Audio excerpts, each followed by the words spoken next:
Hello, and welcome to Pastor's Theater, very first online middle school learning lab. My name is Rich, and this is my friend Ryan. Thank you, Rich, and thank you all for being here. We're coming to you all over Zoom to talk about a very important subject, how we can work together to care for those in our community. That's a pretty tough subject, Ryan. There's so much to be done. I'm not sure that one person can really make a difference. You're sure we can, Rich. We just need to get a little creative. Well, first off, we should probably identify what community we're talking about. Oh, that's right. Well, generally speaking, a community is a group having common interests and goals who work together. That's right.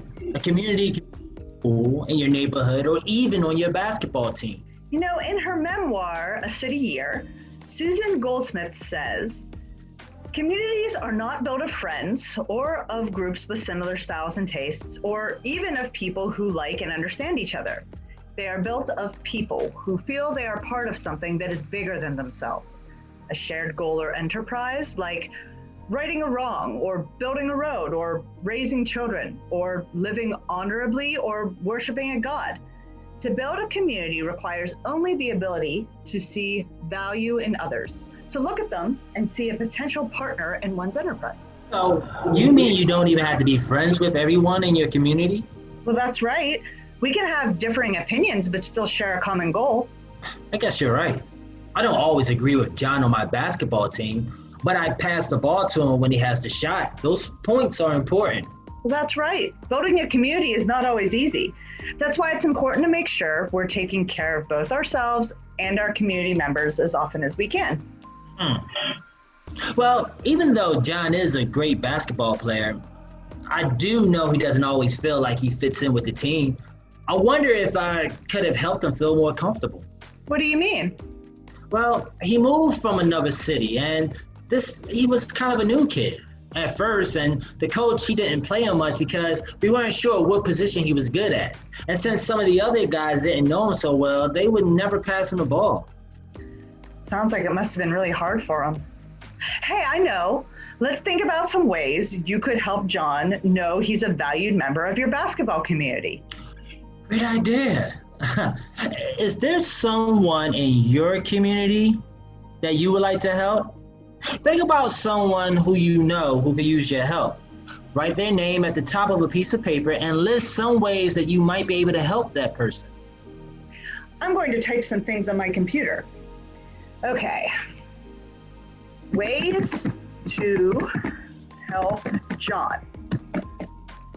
Okay, already. Let's think of some things we can do. Well, I can congratulate him when he has a good game. Give verbal encouragement. Yes, and I can also remind him I'm here to listen if he needs to talk about an issue he's having. Offer to listen. And I could invite John over to my house to hang out, and maybe invite some of the other teammates as well so that they could get to know him a little better. Spend time together. Hey, friends. Hey, it's Leon Rainbow. What are you two up to today? Well, we were just making a list of some ways that Rich could help someone in his community. Oh, cool. That's always a good thing to do. I'm about to head over and work on a community project right now. We're gathering some paints and supplies to paint murals on some of the boarded up buildings on Broad Street. We already got permission from the building owners, so we're getting ready to get started. How cool. I love public art. Yeah, I love public art too. Graffiti is a style of art that I learned when I was a young teenager.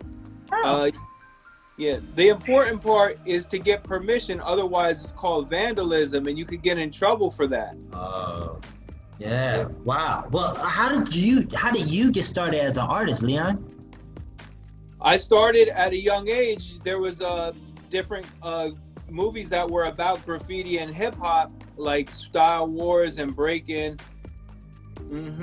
And I really like public art because it's set up for the whole community to enjoy. Cool. Can you show us any pictures of your work? Oh, sure. Check these out. Cool. Oh, yo, that's awesome. Oh, yeah, I'm feeling that. Yeah, cool. It's kind of neat how those shapes in the background, even though they're different, they all fit together.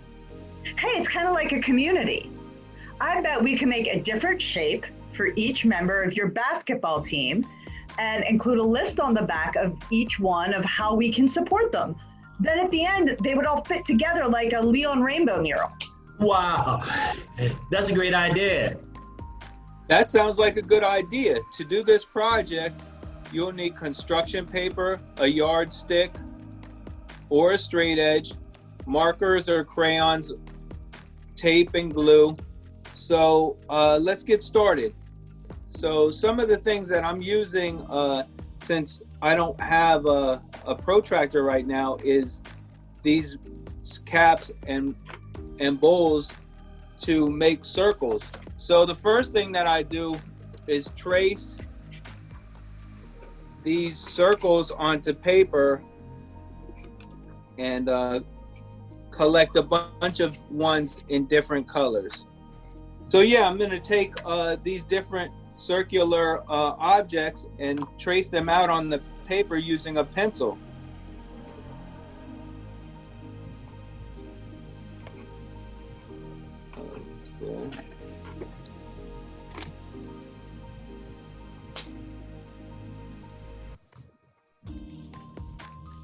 Once I have a few traced out, I'm gonna cut them with the scissors into circles.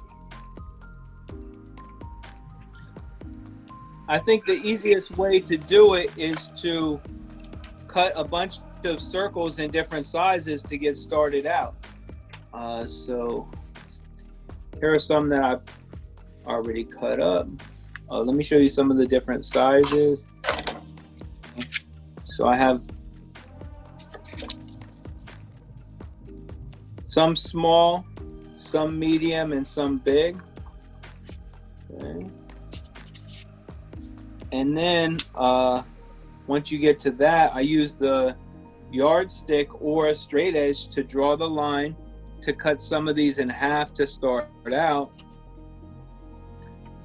So then, okay, so I have two of the same size, and then I cut one in half, and then I'm going to glue them together to make to make like the start of a pattern.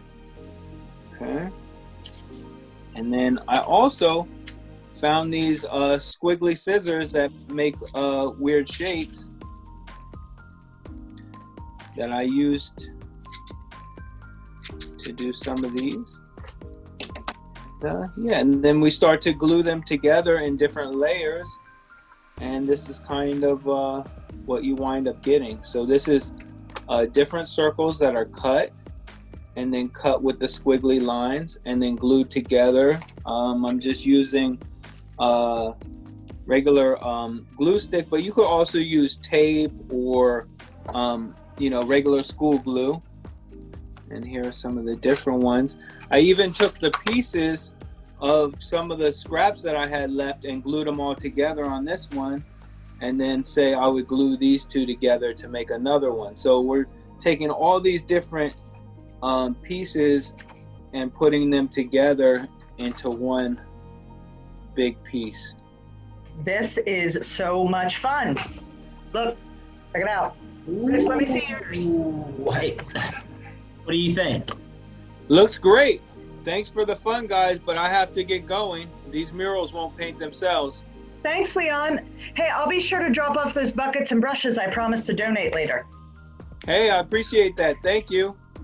Let's see if you can make a shape inspired by Leon Rainbow's work for someone in your community. On the back of the shape, without listing your community member's name, list 3 things you would do to help them. When you're done, send your shape to Passage Theater at the address below. And the Passage staff will post it in the lobby of the Mill Hill Playhouse during their performances this spring. So our art could be famous just like Leon Rainbow's? You never know. Sounds like we got some work to do. Where are my markers? We got to go, everyone. But don't forget to drop your shapes in the mail. And join us anytime after December 7th for our next online middle school learning lab. In that episode, we're going to learn about another way we can use our creativity to lift our community. Ooh, I can't wait. See you next time, friends. Bye, everyone.